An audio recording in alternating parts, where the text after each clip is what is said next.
disaster must come. At best, only postponed.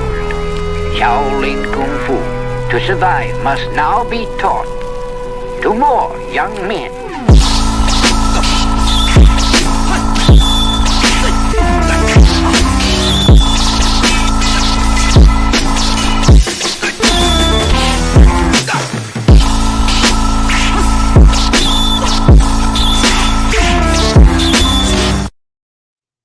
Welcome once again to another episode of Fists, Kicks, and Flicks, the podcast about martial arts, movies, and life. I am one of your hosts, Eugene Plowden, and with me, as always, my podcast partner, Joe Hartley. What's up, man?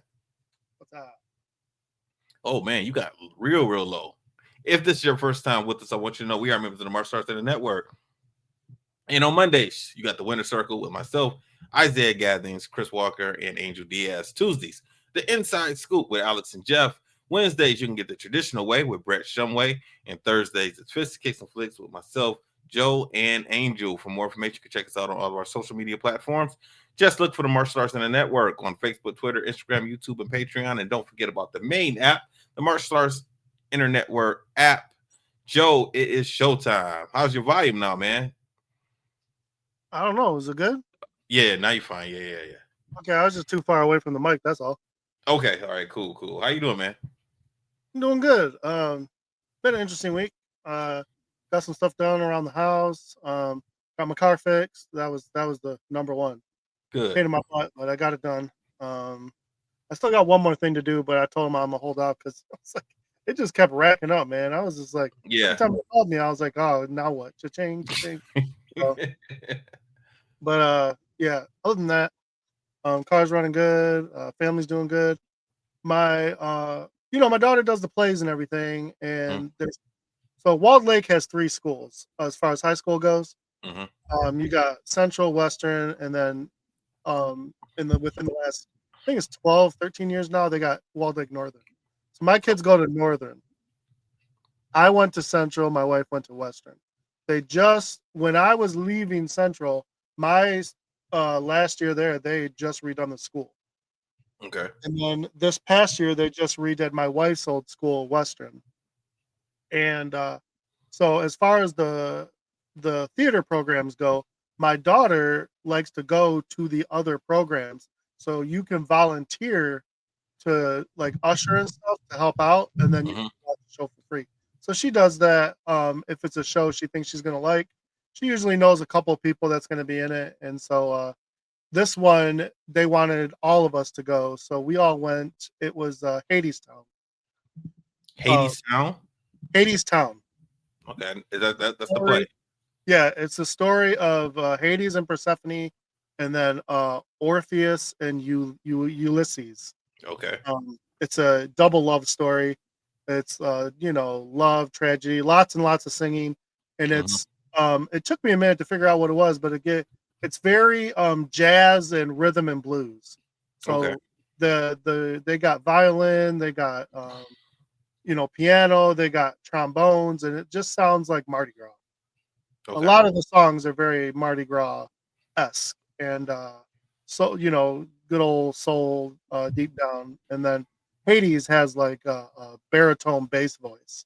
So it was interesting because last year my wife and daughter got to go see it when it came to the Fisher Theater. And when they came back, they were bummed. They were like, we should have just brought everyone. It was that good of a show. And now that I just see in this teen version, which they did a good job, but of course my daughter's like, you got to see the real version. I started playing all the songs. Now I want to go. Okay. I'm like, dang it, I hate when they do that to me because they do that kind of stuff all the time. Like something I don't really know that I might like, I end up going and I like it. So that was fun. We had a good time with that. And for me, I like to do different things, even if it's outside of my realm of things, because this gives me a reason to just get closer with my daughter. She's getting older. She's gonna start, branching off on her own stuff. So anytime I can just have an excuse to spend time with her and find something she really enjoys, it really helps out. So I like all that. And that's pretty much our weekend. We had archery yesterday. We really got into it yesterday with the archery. because the first class is always just getting a feel for the group. And like I said, we almost tripled our class from last year. Oh, that's good. So it is, but we still got, because last year was real easy. We could just get up, go. Now we got to have two groups of kids. One group goes, then the next one goes. So it's just something different for us. So we got to figure out, and we're getting used to it now. So we're figuring it out, getting everyone set up, and reaching our groove right now. I was looking at my wife and I said, "When is the first tournament?" She said, "Like 3 weeks." I said, "How many more classes we got for that?" She was like, "2." I was like, "Oh, I see like 3 kids that are ready." Like the rest, like they're gonna make us look bad. So it's not their fault, they've never done this Yeah. before. But yeah, that was fun. Getting to know all these new kids and everything. I don't know what my wife be telling them about me, but they all think I'm some secret ninja. Well, kind of. If you're not talking to them about martial arts, Oh, they're like, "Hey, these kids they want me to beat people up," and I'm like, who are these kids? I said, I'm not trying to beat nobody up. I'm 44. So yeah, it's funny. So I already got respect for that, and then I got a whistle, but you know me, that whistle don't work for me. I'm like, I go into my karate mode, and I'm like, hey, listen up. Yeah. Everybody, they all stop. So my wife's like, yeah, you're definitely in charge. Yeah. And the funny thing is, they deal with her all day, and she has her own thing. She has callbacks, and little things. She does waterfall to calm everyone down, and she does certain callbacks to get everyone's attention on her, and then she gives them commands that way. So she has her own way of doing things. But me, I'm just loud. So. Yeah. They all just that develops over time with all of our yelling and things that we do, man. Yeah, it's funny because I told her, she's like, "Do you want them to call you Mr. Hartley or Coach Hartley?" And I'm like, "I don't know. How about they just call me Sensei?" That's what I was just about to say. That I said, "I'm used to that one." Yeah. She's like, "I don't know if that's gonna work for this." They loved it. They're like, "Yeah, let's call Sensei." Yeah, kids like saying that. I got kids calling me that. When I introduce myself to the kids, I always say Mr. Plowden, but it turns to Sensei. A lot of the kids say Sensei is ultimately just coach. So yeah. it's another language. Yeah, so we were having fun with that. Getting back in the groove of that. Work's crazy. Just getting through all that, and getting ready for Thanksgiving, and then moving on to Christmas, man. Okay. And then what was I going to say? One more thing, I forgot. Oh well, no big deal. That's it, man. What you been up to? Let me ask you this, man. Have you seen Wicked? Yeah. Have you seen the real play, or did you see the movie, or what? Both. Okay, I've never seen the play before. I always wanted to. I remember when it first came out. It was like maybe 20 years ago or something. I never got a chance to see the play. Maybe one day, if I'm ever in New York, if it's on Broadway, maybe me and Melissa go see the play. I said I'm not a huge Broadway person, but I'm coming around because that's the first play I've been to since like 6th grade camp or 6th grade field trip when we went to Windsor and saw Phantom of the Opera. So okay, the only musical I've ever been to is to see The Color Purple, and that was because when I was a personal trainer, a client gave me some tickets, and I went to go see that. But other than that, I've never been a musical person. I always liked plays, and I used to do plays when I was a kid, but I never been to any professional events or anything like that. But the reason I asked is because my wife, she loves The Wizard of Oz. And sometimes I'll come home and she'll just have it on just in the background. She's doing stuff. She just throws it on, right? And of course, I introduced her to The Wiz, which is the black version of The Wizard of Oz, right? Now, Wiz, right? As recently as these weeks have recently, I knew leading up to Wicked for Good coming out. I knew it, so I knew my wife hadn't seen Wicked, right? So the last couple of weeks, I've been playing all of the Wizard of Oz movies. So I played. Did you ever see Return to Oz? The sequel. So I had her. What we watched. We rewatched that movie. Also saw Oz the Great and Powerful. You've seen that one? Yep. Okay. And then, I put on Wicked, and she likes all of it, right? Now with Wicked, that was the first time we both finished watching that movie together. It was pretty good, right? But it's unfortunate that I think differently of The Witch now. Yeah, you that's know, the whole point. yeah, So I get it. I get it, right? And did you see the second one yet? Did you see the new movie? no, I think we're trying to go see it in maybe this next week or so, because yeah, that's all my daughter wants to see that really bad. I haven't seen it yet either. And of course, my wife, after seeing the first movie, she said, "Oh, we got to go see the second one when it comes on the theater." And now my wife does not like going to the theater. She doesn't like being around a bunch of people, or she does not like going to the movie theater. Me, I love it. So we're gonna go see it, right? But recently, I was thinking about that movie after watching it. I was like, this version of The Witch, when she gets to the Munchkin Land, there's no way she's going to believe if they say, "Hey, a house fell on your sister and killed her." She's going to be like, "Bullshit! Y'all did this on purpose." This houses would not be in the sky. They wouldn't have failed. This version of The Witch, she wouldn't have bought that, in my opinion, especially after the way the first one ended or whatever. So I'm really, really interested to see how they do all that, because I guess this movie takes place kind of at the same time as The Wizard of Oz. So it'll be kind of interesting to see that. So I'm looking forward to seeing that sometime soon with her. Check this out, man. I meant to tell you this a couple weeks ago.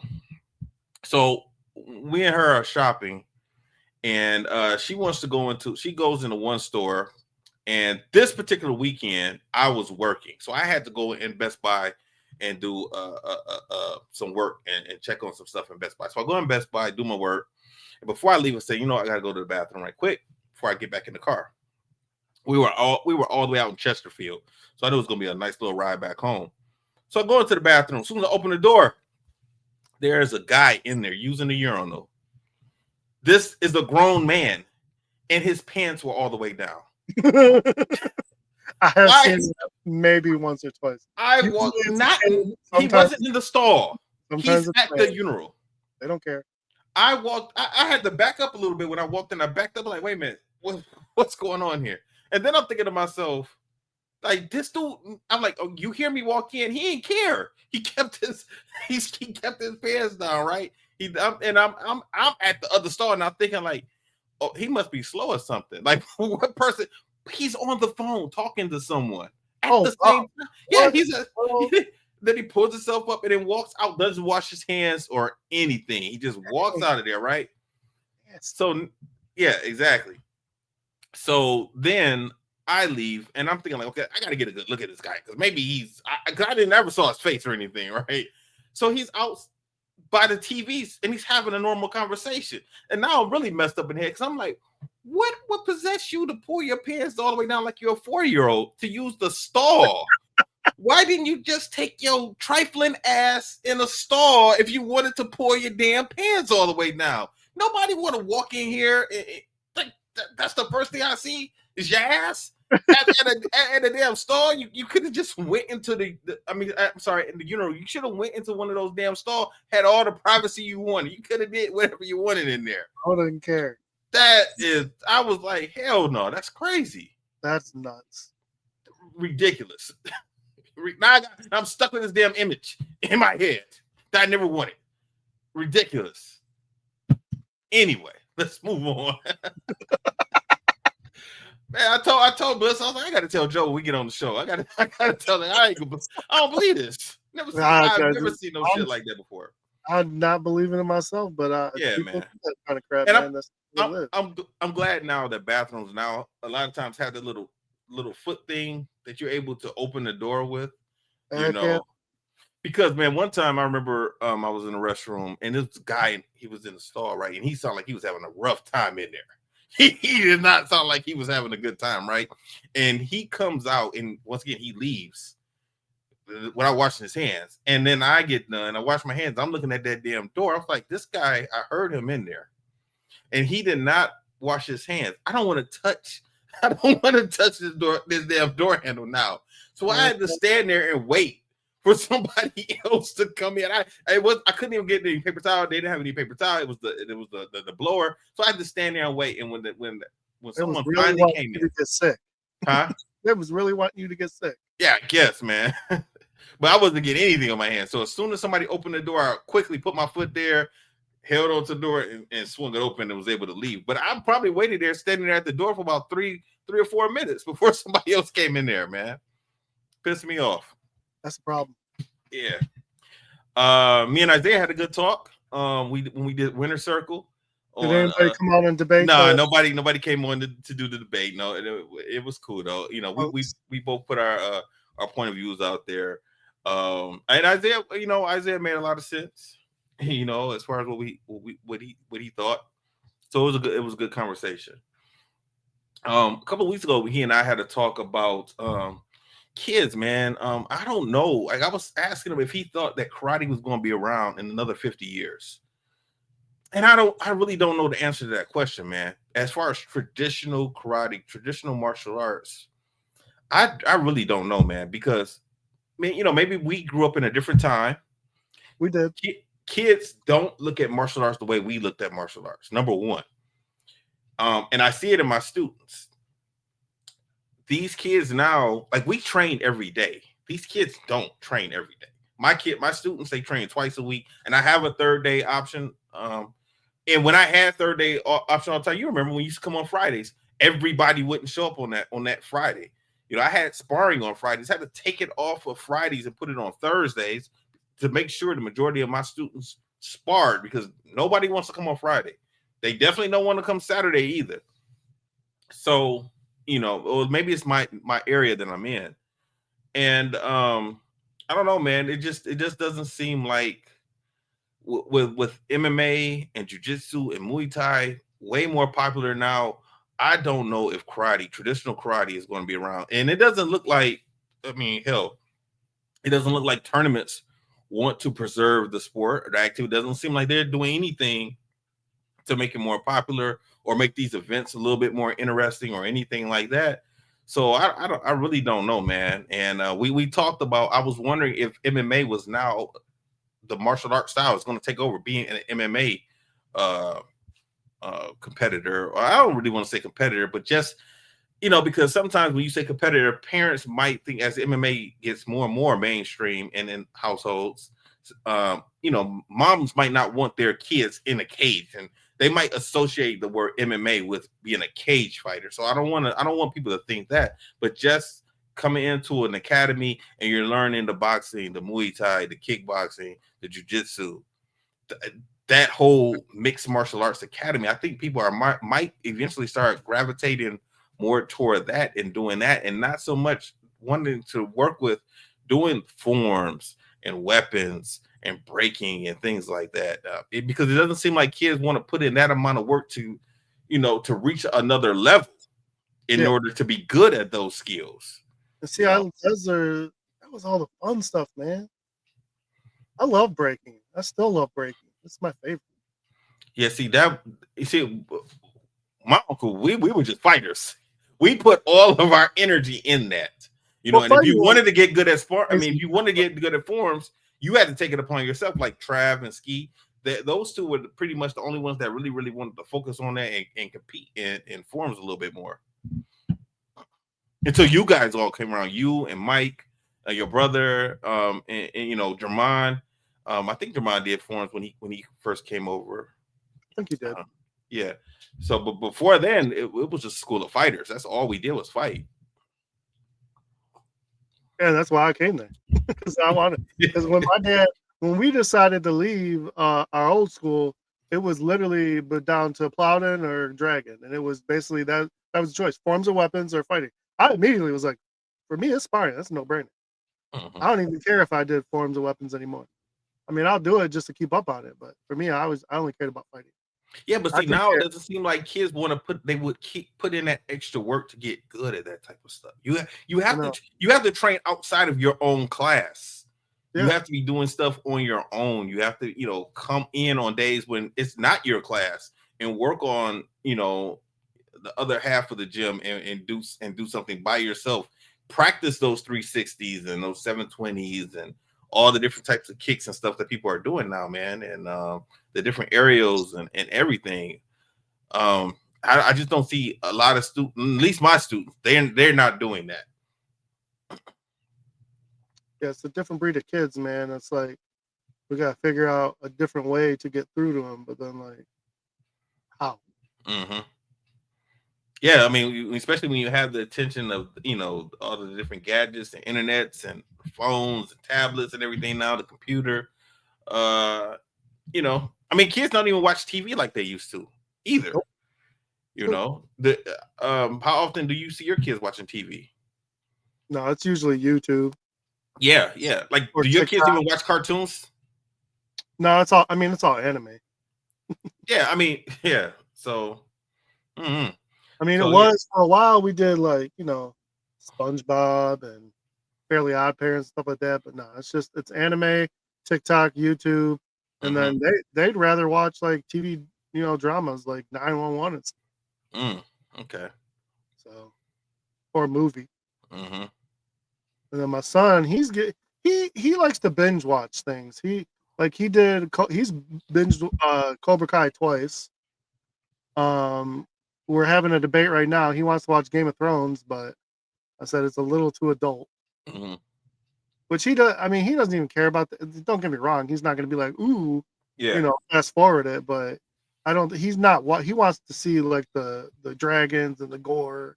He likes Mhm. all that craziness. He'll watch Walking Dead like it's nothing. Mm. So, and he's only 13. He's getting into some of the horror stuff. He's excited for the new Stranger Things. He just finished all that for the second time. So, and my wife and I watched that, so we'll all watch that together. Even though, I don't know, I'm gonna try not to skip ahead, but I like to binge stuff right away. Yeah, I do too, man. My wife, she likes to drag it on. I'm like, come Oh, on, so does mine. let's get to the I don't next fall episode. asleep at night. We'll be watching something that we watch together. I've been waiting all night to watch this goddamn show, Mhm. and then she'll fall asleep and wake Yep. up and or if I turn it off, she'll get mad at me. Yep. Like, what do you mean? I want to save it so you can actually watch it when you're awake. She's like, this is how I watch TV. No, it's not. Because you're gonna wake up at the end and be like, what happened? Yep. Yep. Or you do it anyway. You go to the next episode, and then you're watching the next episode, and she's asking you a bunch of questions because she fell asleep on the last one and didn't see all that stuff. And like I got it the other day because we were watching this one show, and I messed up because I talked to my mom about it because she watches it. So I watched it all the way to the end, and then I was rewatching it, making it seem like I watched it for the first time with her on her profile, and I was doing really good. I got to the last 2 episodes, and she took forever to watch them. So then I was talking to my mom about it, and my mom mentioned something to her. So she comes home, she goes, "Oh, let's watch this show." And then I was like, "Okay, let's finish it. I've been waiting to finish it." She goes, "You mean you already finished it?" And I said, "So?" She's like, "Why would you rewatch something?" Because I was like, "You wanted to watch it with me, and I couldn't wait." Mhm. Yeah, I'm at the point now, man. If I want my wife to watch something, we're gonna have to start at 1 or 2 in the afternoon. Because if it's 7, 8 o'clock, she's not finishing it. And damn sure not gonna finish it if we watch anything at 9 or 10. She's not making it, that length of time. So Yeah, it's good for us at the end of the night, but a lot of times, like, I mean, we won't get to it till 9:30, and by then, man, one of us or both of us is usually gonna crash. So if we get through one show, we're lucky. But it's like our only time to really be with each other and decompress, and the kids are in bed, so it's like we try, but sometimes it's just like, you know what? We tried, we fought the good fight. Maybe tomorrow. yeah. So that's why I like when we don't have to go anywhere on a Saturday or a Sunday, whatever. I was like, okay, now I could put some stuff on and we can watch it, Yeah, So, for sure. but all right, let's talk about this, man. Nobody 2. I gotta tell you, man, when I first put this movie on, I like the first 5-10 minutes, I was like, oh god, I'm not gonna like this. Because I was confused at the very, very beginning. It was the same movie as the first one. They changed some things up. It was, but guess what, man? I know we just watched we watched the first one recently. Yeah. I don't even really remember the first one. The first one, just like this, where they did the Monday, Tuesday, Wednesday thing, like where everything was boring, except for now he's going to like the new job. That's the old job, technically, because before he was doing a mundane job. Now he's back to being an assassin or whatever the hell he is. And the wife knows about it, but it's it's hurting their marriage Mm-hmm. Yeah. and his family. Yeah, but it got good pretty quick. And I was like, oh, Yeah. I changed my tone really, really fast, man. Like when I forgot Christopher Lloyd was in the first one. So when he comes out, I was like, oh yeah. And I remember him opening his eyes. I forgot RZA was in the first one too. When I see RZA, I go, "Is that RZA?" I was like, oh duh, he's the brother. Yeah, because in the first one, we don't see RZA to damn near the end. We hear his voice throughout the whole movie in the first one. This one, we see him, but of course we know he's going to be in it. But so it wasn't a surprise to me. I was just like, oh yeah, but I still don't really remember the first movie. Like I forgot. I was supposed to, before we recorded this podcast, I was supposed to go back and listen to our other podcast when we did the first movie, and I wanted to listen to it early today. I just forgot to do it to see what we thought about it. But it was cool, man. Go ahead. Does RZA really want to be a ninja in real life? Like I feel like every time he's in something, he wants to be a ninja. That's his whole thing ever since. I mean, Wu-Tang came out in 92, 93, and he actually was in a group before Wu-Tang called the Grave Diggers. I had the single for back in the day. And he's always been big into kung fu movies and things like that. Always. He played on, I think it was season 4 or 5 of Californication. I don't know if you ever saw that with. I've never seen that. David Duchovny, but a good show. And his character, same thing, had a sword. He wasn't like playing a ninja, but he had a sword collection. He was doing karate. He was real like Zen and all that. It was really funny. I'm just like, I think this is just who he is. It is. And I think he started practicing martial arts a while ago, a long time ago also. So he's probably a black belt in something by now. There's a movie that he did. The first one's decent, not great, decent. I enjoyed it more than most. And then the second one was just okay. And it's a Man with the Iron Fist, I think it's called. Yeah, I remember that. I remember that. We've never covered them. I mean, they're worth looking at. The first one was pretty good. But the second one was they did too much with it. But he's the main character. If we get to it, we get to it. I think that came out in the 90s, didn't it? It came out a while ago. No, like 2005, 2005. Okay. About 20 years ago. So okay. So this one starts off pretty much like the first one. He's talking to the police. He's got a dog next to him this time. Last time I think it was just him by himself. And they're basically like trying to ask him, like, okay, who are you? Like he leaves this wake of this devastation and destruction in his path, and he's just like, I'm nobody. That's his thing. That's the shtick they like to do, And the funny thing is, they go a close up on his hand, and he's missing a finger. He's got like duct tape on it or something. And is it the same 2 agents as the first movie? I think it is. I have no idea. I don't remember. I'll go back, but I'm pretty sure it's the same 2 agents, which makes it funnier. If I remember correctly. And then he takes a lighter that he had earlier, I guess, and he's got a cut or something so he must be cauterizing a wound. And they're like, you can't do that. Well, if you're not going to get him medical attention, why can't he take care of himself? Yeah, so I was confused by all this. Like, what the hell? Once again, now it got my mind thinking, and I'm like, I hate when this happens because I'm trying to figure out what the hell is going on now instead of just giving me the movie. The first one started off like that, and then just like this one goes at the end, you see why that he was there. Yes. The beginning of the movie is really the end of the movie. Yes. So, and then it goes right from that. He doesn't say anything, and he's handcuffed to the table like he's being detained, and then you see him doing his ordinary life. He's sleeping, wake up, coffee, kids, goodbye. And in the first one, he kept missing the garbage, right? Yeah. Yeah. And he almost did that in this one, but he got there just in time. So you see a few things. There's raining, their lights are on and off. He's texting during his job to his wife, trying to, probably canceling dinner every time, which is upsetting her. But he's basically his job, he's just killing people. Now the wife, she's decompressing by swimming, but their interaction with each other is non-existent. Other than the texting, and there's a lot not being said. You can tell the mom's getting upset. He's trying his best. And you're wondering, like, why did he go back to this life? Like, there was nothing in the first one that said he had to go back to this life. He bought that building from his father-in-law, and like I thought he was going to take over that job, and then that was never mentioned again. Mm-hmm. So I thought that was interesting.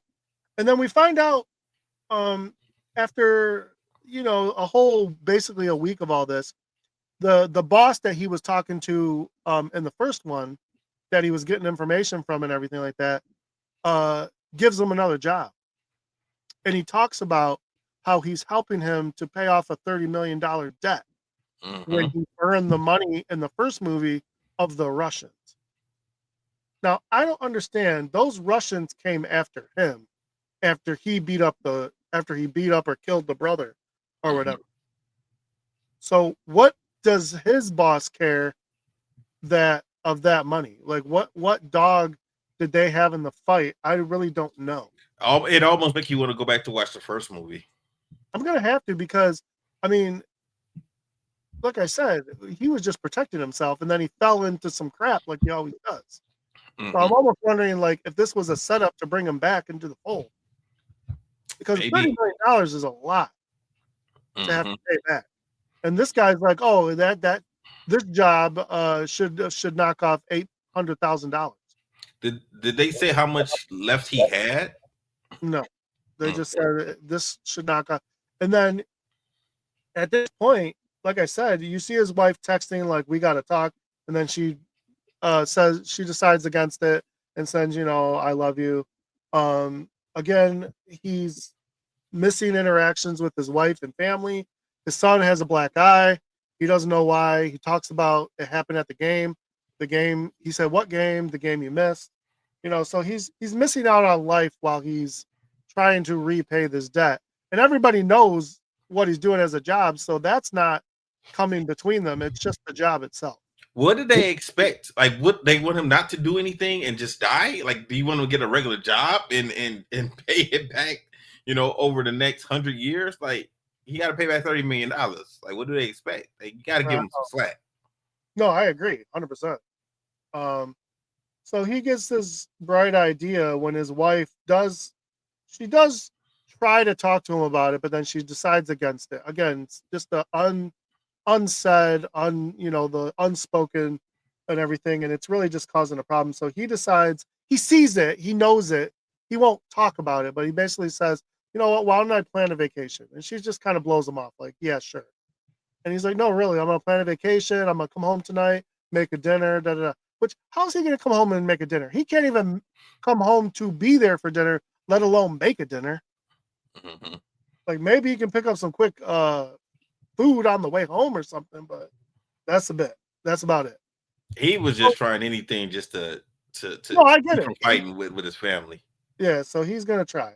And then he's outside, he hears the garbage truck and he runs out real quick and does that. And then he's at his job.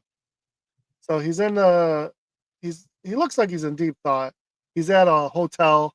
It looks like he's I don't know, there for some weird convention or computer convention. I don't know. But he checks his watch and he hops in an elevator with a group of guys. I thought this was going to be like a Captain America moment. I did too. I did too. It just kind of goes from there to him sitting down with the boss, giving him a disc that he was supposed to get. I'm like, oh, I guess this job was an easy job. Maybe he got it from the guy who he didn't beat up in the elevator. I know, that's the funniest part. I didn't even know that guy was even part of it. Because he didn't fight him, he didn't hit him or anything, but the guy just gave it up. Whatever he had, the disc or whatever, he gave it up to him in the end of it, and he didn't even have to hit him. Well, when he's talking to his boss, he gives the boss a thing and goes, "Oh, see, it was an easy job, nice snatch and grab." And he looked at his boss like, "Really?" And then he starts going through the sequences of what happened.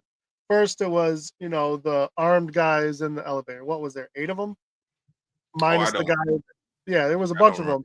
And he shows them he's kicking all their asses. And the one guy who wasn't beating anybody up was trying to call 911 from the elevator phone. And he rips the phone out and is using that as a weapon.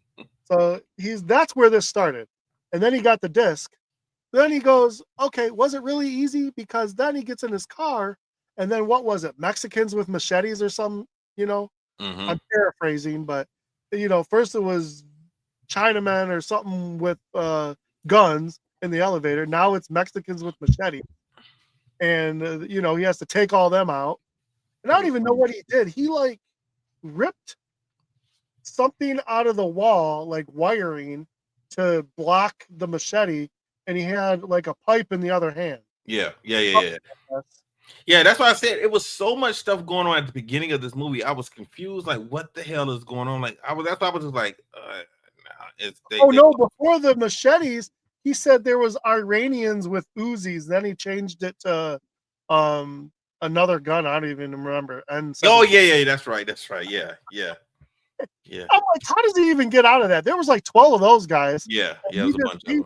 He got behind some area, and then he picked up like a tank of probably oxygen or something and tossed it out there, and then blew the whole thing up. And then somehow he survived that. And then it was the Mexicans with machetes. This whole first, how long was this? 10 minutes, 15 minutes? This whole intro of him explaining it, yeah, it was about 10 minutes, 10, 15. They didn't even need to have this in the movie, honestly, because nothing, this does not tie back to anything at the end of the movie or anything at all. It's just showing what his day was like and how he's leading up to telling his boss he needs a vacation. And they explained to us about his debt and why he's even doing all this. So that's what this was for. But yeah, and it was just fun to watch him beat the crap out of everyone. So as he's going through this and telling them how not easy this whole situation was, and now they're knocking off $800,000 off his debt, he gives him another folder and tells him, here's your next job. This one should be whatever. And he says, under his breath, I'm taking a break. And then he goes back to the fight he just had, and he sees a sticker of some place, and I guess it reminds him of an old vacation that he went on. When he was a kid, yeah. Plummerville or something like that. Yeah, yep.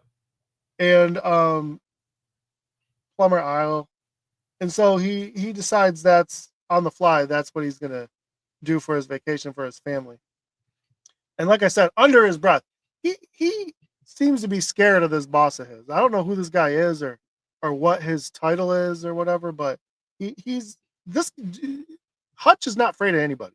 So why he's afraid of this guy? Like I said, he didn't just say, I need a break. He said under his breath, I'm going on break. And the guy was like, okay, good luck. Like he knew something bad was gonna happen. Yeah, I don't know, man. Like, what did you know? He's just like, I don't know, man. Everything seems to follow you one way or another. And he's not wrong. This dude just finds himself in bad situations all the time. So he shows his family a video of this place, and they're kind of weary about it. And I'm going to tell you, the wife said something that my wife says all the time. And this only means one thing. It's not going to be good. She said, well, maybe it'll be an adventure. Every time my wife says something like that, I'm like, why can't we plan something that's fun? Why do we have to go on some weird, crazy adventure? And it's always an adventure.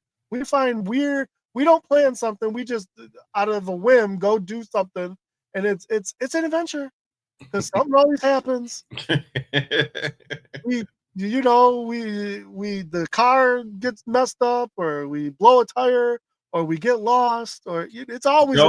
I'm like, I want you next summer, man. Do what I did this past summer. I want you to drive to the Poconos. Take your wife and the kids and go to the Poconos. Because like after what you just said, that means something is going to happen. You're going to have some type of adventure, and then you're going to come back and tell us on the show, and it's going to be great. And it's going to be hilarious. We have all kinds of crazy adventures all the time. The funny part about this is, so they're bringing the grandpa, which is an adventure in itself, because they pick him up from the nursing home, I guess, and he's smoking a stogie, and all the women are checking him out. I'm like, who is this dude that he just like?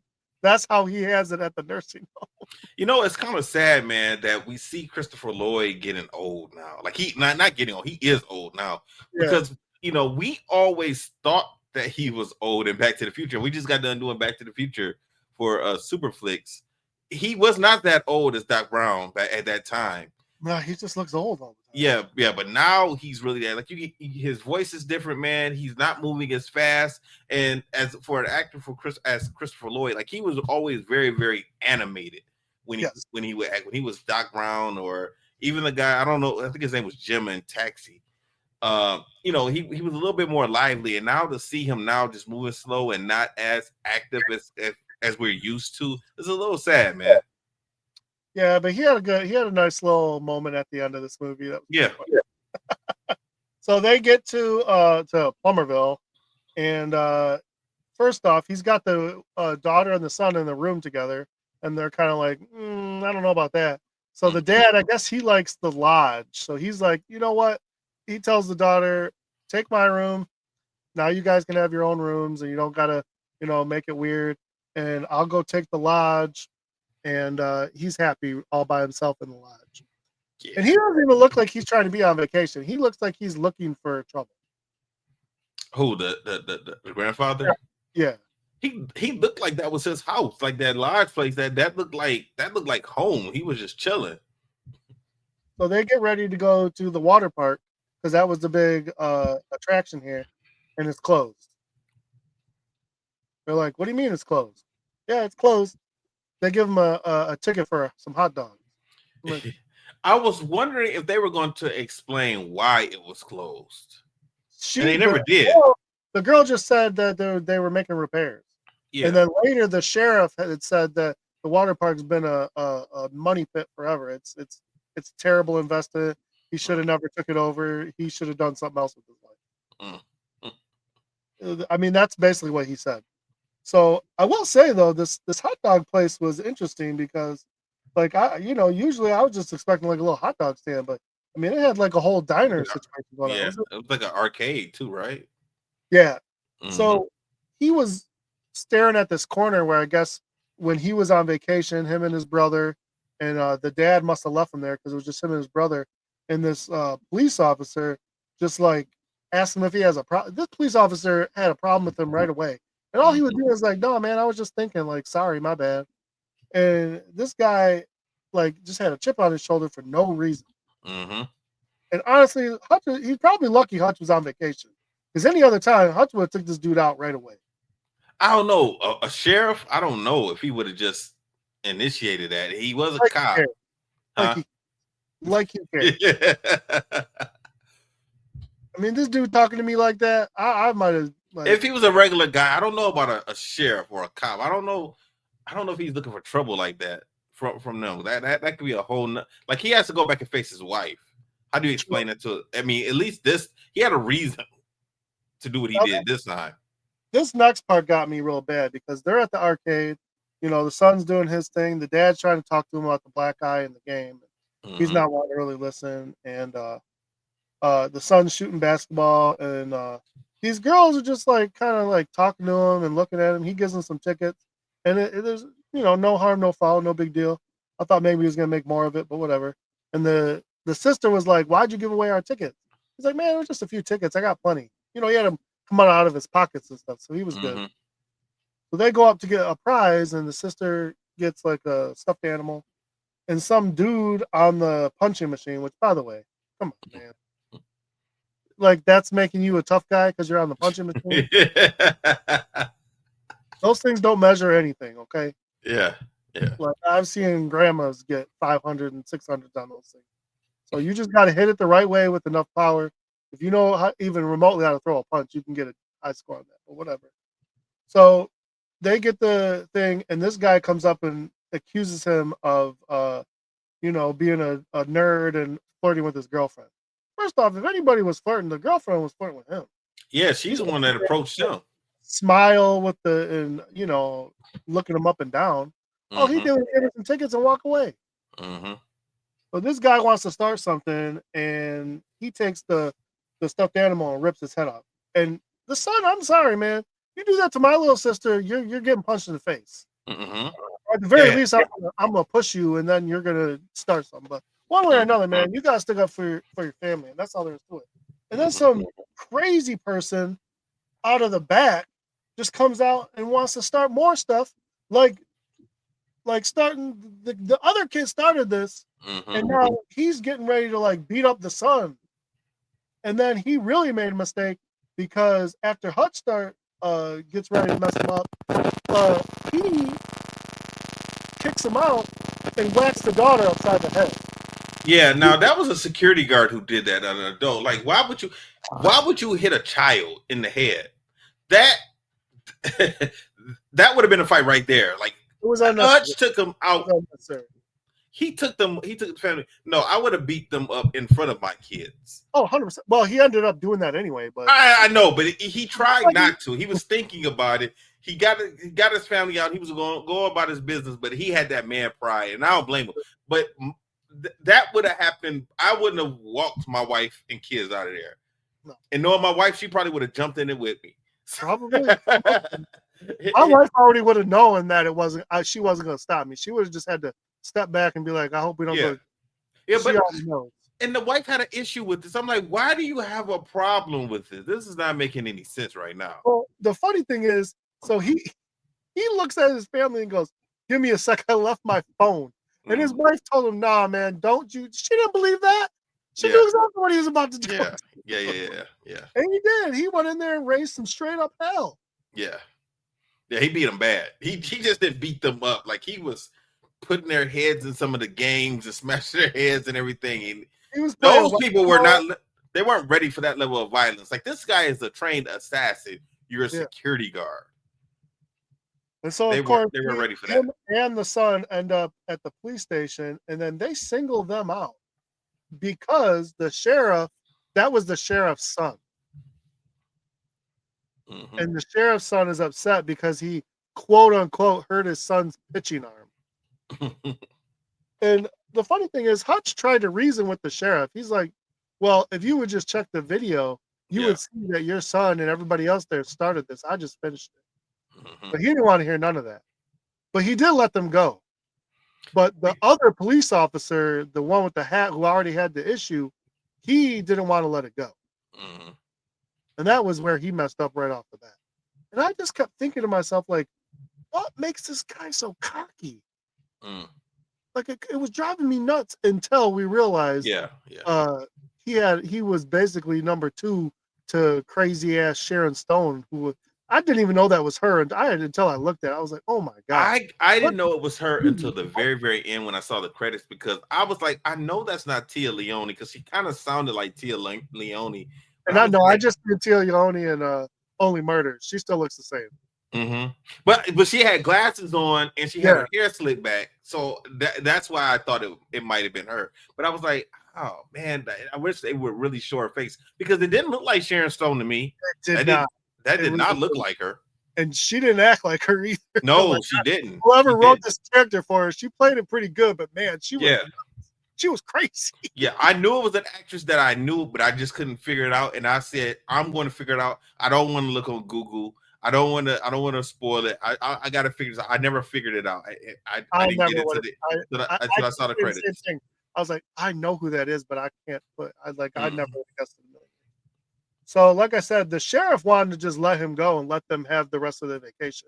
But this other guy, he said, call the guys and send them after him. And then he gets, yelled at by his wife, and she accuses him of coming here on business. Because he has a black bag that he's been hiding from her.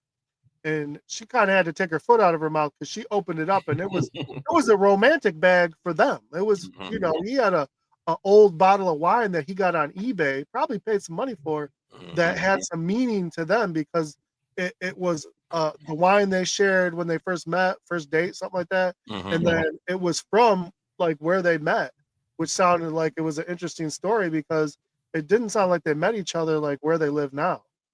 Like he was on assignment probably, and that's where they met.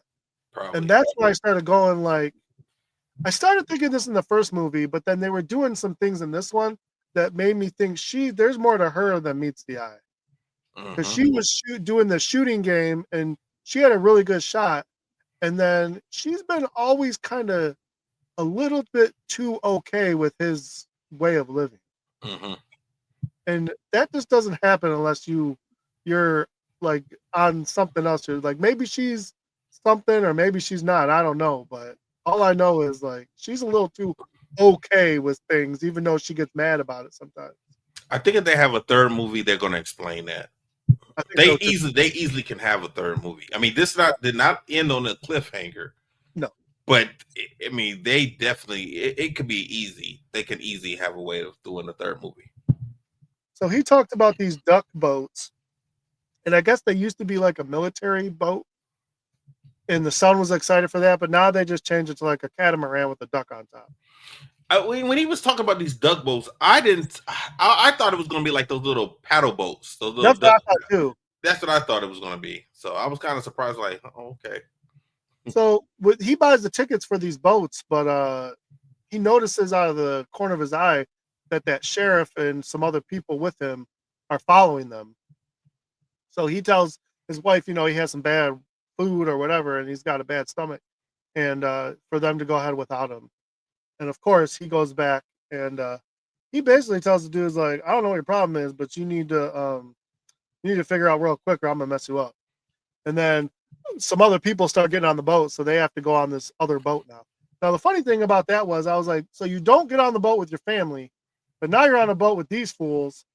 And I thought he was gonna like run into his family out there, but he never did. No, I think he didn't want his family to see him fighting. He knew there was about to be an issue. He didn't want his wife to think that he was up to something, so he didn't want her to see what was. But he knew what he was about to do, and he didn't want to put his wife and kids in danger, and he didn't want his wife to know. And he did try to reason with these guys, but they didn't want to. They pulled out a big old knife, and they were using a stick and anything they could. Now the funny thing is, they're in the back of this boat fighting. There's people with headphones on listening to whatever the captain is saying, so nobody can hear what's going on, and nobody looks back to see it. And they obviously don't have peripheral vision either, because they're not far from these people. Like the guy driving the boat should have seen it at some point in time, because they were fighting for a long time. This wasn't just 1, 2, 3 punches or anything like this. Knocked one guy's tooth out. Yeah. This guy's still coming at him with a big old knife, and to a point where people are screaming. He gets his pinky cut off and tries to save it, and then gets eaten by a fish. See, I thought that after that fish, I thought he was going to catch that fish at the end and get his finger back. I thought that too. Yeah, I did too. I thought he was going to get, when he got knocked in the water, I thought he was going to find that damn fish in there and come back up with it. No, he's just missing that finger now, I guess. Not that important. But they do, with him trying to get his finger, he did get knocked off the boat. And they thought the whole thing was over. But when they called the boss, the guy who set this whole thing up, they were mad because they were like, dude, this was just supposed to be an easy dude on vacation. This guy is not no dude on vacation.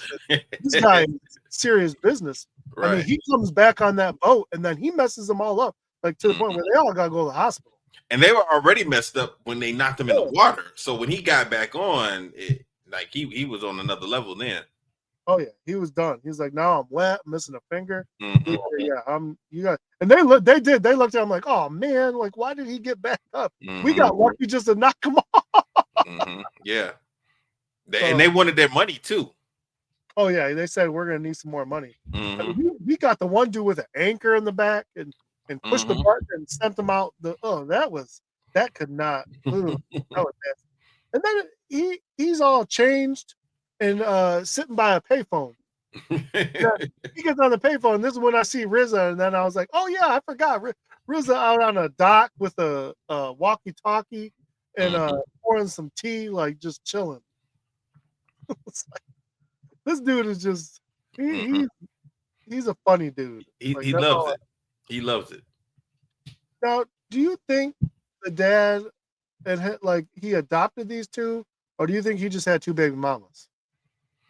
I didn't take RZA as being a real son.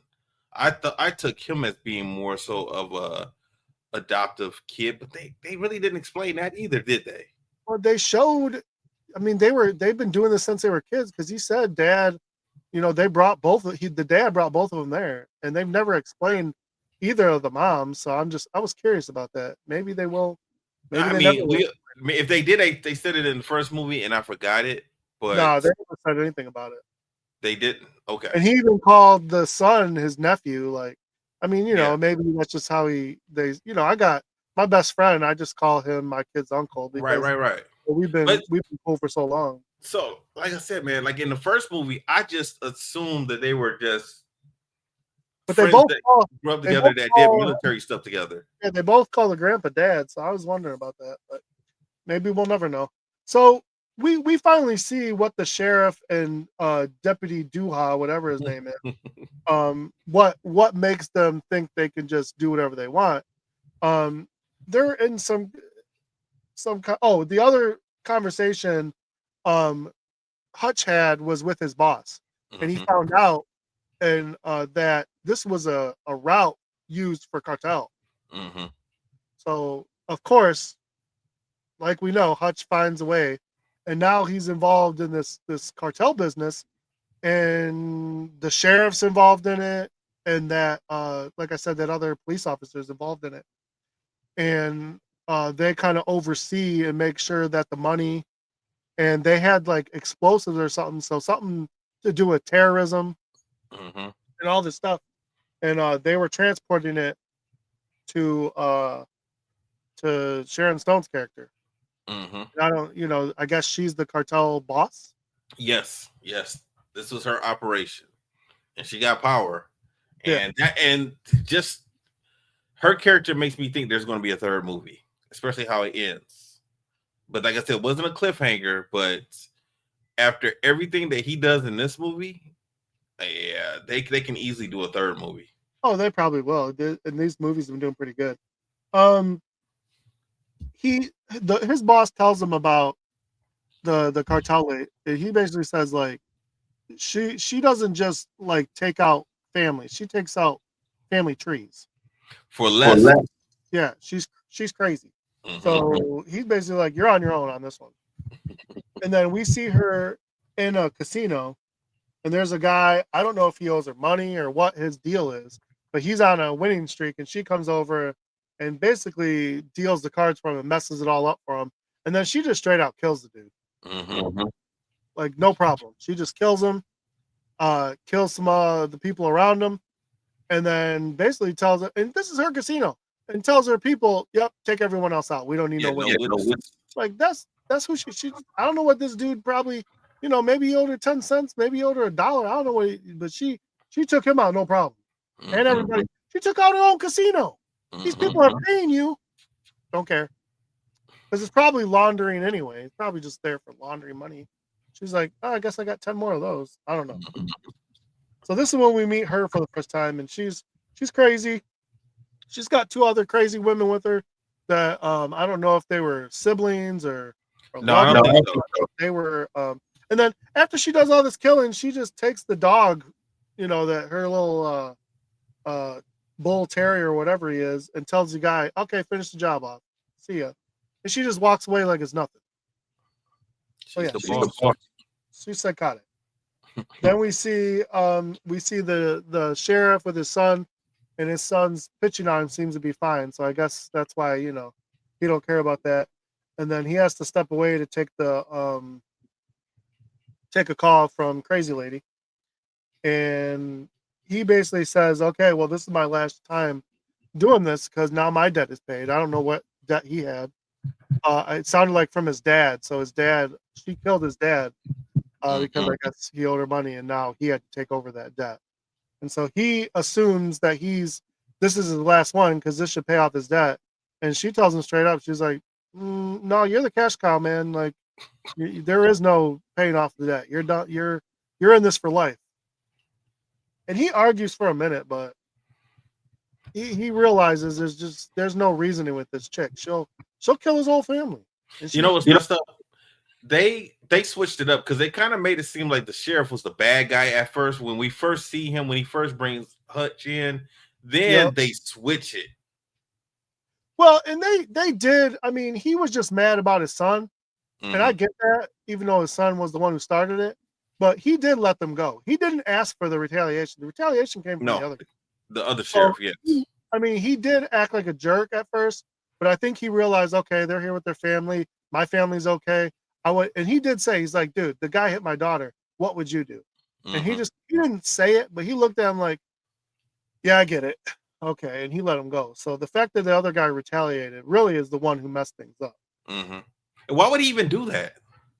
If you guys are doing something illegal, and why would you want to bring attention to yourself? You should want to be low key at all times. Because he's a power hungry nutcase. Yeah. And his boss tells him to take something important from the sheriff. So you already know what he's going to take. He's going to take the son. So that's what he does. And then he's back with all the money and the explosives and everything. And who's there? Oh yeah, it's Hutch. He's doing just like he did in the first movie. He's pouring gas on the money, and he's looking around like, I don't know what these are, but basically I spark any of this and the whole thing's gonna go kaboom. What I would have did is took that damn $30 million. I would have found $30 million out of that money. I said the same thing. I'm like, dude, this is your way out. What the heck? Get some of that money. It's not his style. No. So of course that guy, this officer was annoying to me because he tried to play this real tough guy, but it just didn't fit. Like he doesn't look tough. He does not at all. But but we know plenty of people that act tough that don't look tough. We've seen people like this before. True. So it kind of fit for me. I kind of it was all right, but it was just funny because the second he lights the thing and gets ready to light that money on fire, this guy's like, dude, who the hell are you? Like, hey, I'm gonna tell you this though. I don't know if I would have went back for the son. You knew he was going to though. I know he was going to, but I wouldn't have because the son kind of falls out, tries to get away, and they stuff him back in the van, and Hutch sees it. They tell Hutch, okay, we're gonna leave you alone. Okay, cool. Go about your business. Now, the reason I say that is because Hutch at this point in time does not know that the sheriff didn't send these guys after him. These are all the sheriff's guys. He already had a confrontation with the sheriff and this guy and the kid already. Why would you go back? You don't know what the hell these people got going on with themselves. But I think in his own mind, he sees his son in that kid. And that kid is, he has nothing to do with this. He's just raised a certain way, probably privileged and all that. So he didn't have nothing to do with this. He had to save him. Yeah, that wouldn't have been me. No, we know. That wouldn't have been because this kid this is the reason why I'm in this shit in the first place. The crazy thing is, he saves this kid, and this kid's watching him just destroy everybody. And then right before he grabs the kid, he shoots the lights, which causes the sparks and lights up the whole place. Runs out of there with the kid, and the whole place explodes. And he takes off. And then the funny thing is, he doesn't bring the kid to his dad. He brings him to his place and tells everyone, what happened. And then he must have called his dad because his dad shows up to get them out of there. Because now he knows that girl is going to start coming looking for his family now that he messed everything up. And then he, without the son, goes to talk to the sheriff. And so at this point, he's already put two and two together that the sheriff's in a bad way and that he can help him. But first, he's got the stupid thing is he shows up and the sheriff's already like, what the hell? And then he's like, I have your son. Like, now this guy wants to fight you because he thinks you're working with her trying to kill his son. Yeah. This would not have been my problem. I know. That's the point. Now the sheriff's trying to attack him, and he's trying his best to not attack the sheriff because he realizes like they can help each other. So it takes a minute, but he does eventually figure it out. And he tells him, listen, everyone's safe. My family's safe. Your son is safe. Now we got to take care of these idiots. And this is when he kind of has a heart-to-heart with the wife. Because he basically tells his wife, you know what? I'm not good for you and the family. Like, y'all should just get away from me. And she basically says, like, no, you don't get to decide that. I decide that. So she tells him, you're a dad first. You're a husband first. Go take care of this crap so we can get back to being a family. Which, like, again, I said this already. Something's up with her because she's a real one. And nobody's that real. I don't care what you say. Most people will be looking to get out, especially since he gave her a way out.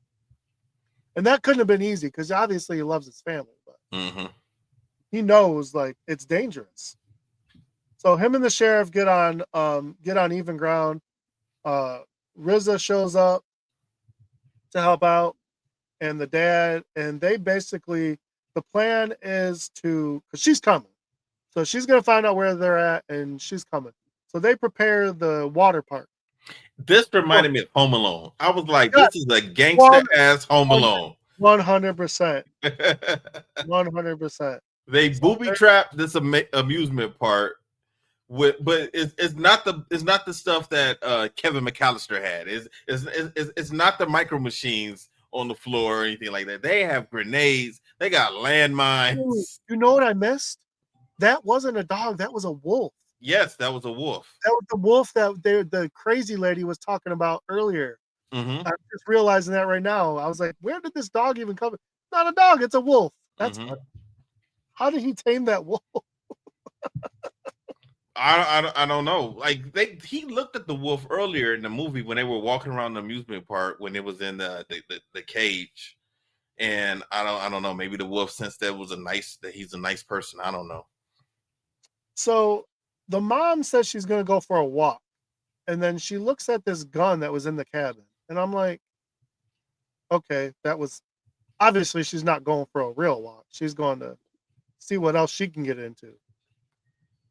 And everything starts off with Hutch and the sheriff, and then, like I said, Sheriff Ding Dong talks to them and basically says, like, okay, we got to work something out here because you're messing things up. And Hutch and the sheriff are both like, nah, I think we're just gonna kill all of you and that'll be done with it. You know what I'm saying? Mm-hmm. And the cartel lady hears this and basically she kills her own guy. She's like, well, he's worthless, kills him. So again, this lady is just nuts. Who would work for someone like this? She's unless you're forced to. Nah, man. I'm first chance I get, I'm on a plane somewhere far, far away, getting away from her crazy ass. She's unstable. She is unstable. So basically, they put their plan into work. Like I said, booby traps, gunfire, fighting, bombs over here, bombs in the funhouse. And I mean, she sent a whole team after them, and they weren't even no match for all three of these guys. Mm-hmm. I mean, and Hutch and his dad himself probably could have done this on their own. The sheriff was just kind of, just an extra hand because he ended up getting shot in the leg, and he helped out at the end. Did they show whether he survived or not? He survived, yeah. Okay, so like I said, there's. You know what? He ended up getting. Yeah, I believe he did survive, but I know they threw a knife or something, hit him in the chest. Yeah, that's what I thought. But I thought I saw him at the end of the movie. He got shot in the leg, and he took a knife. Yeah, I think he was too, because Yeah. with his son. But he was a little worse for wear, is all. Mm-hmm. Because he saved Hutch's butt. Yeah. At the end, shooting the two assassins. Mm-hmm. Shot the one, and then the other one ran at him, and he shot her. Mm-hmm. And then Did you talk about the dad? Yeah. Okay.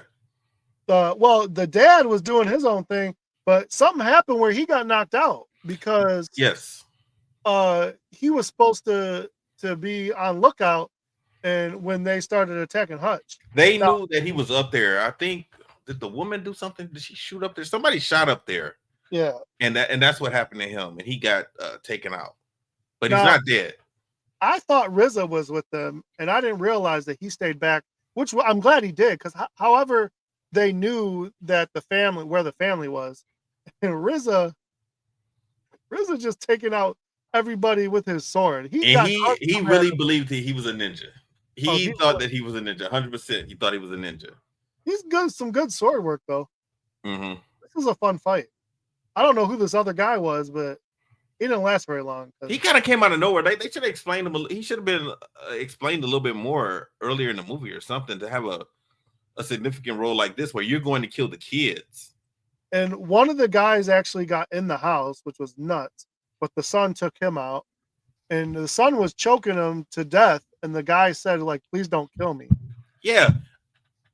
Like, damn that. That's why they were saying, like, well, don't shoot us, please. And he's like, I'm just doing my job. And then you're like, please don't kill me. You come in here and kill me. Screw you. Yeah. His neck would have got broken. He would have got, he would have been dead. I'm sorry. You're out of here, buddy.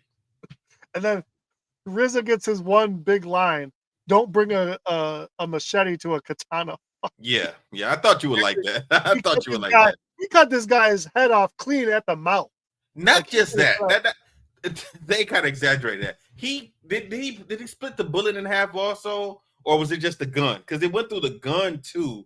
Then yeah, the I guy's don't think head. so. That they exaggerated that. Like, come on now. Yeah, it was cut. That's a little bit too far fetched. So we get to the boss fight, and it's Hutch by himself because, like I said, Dad's nowhere to be found. The other guy's pretty messed up.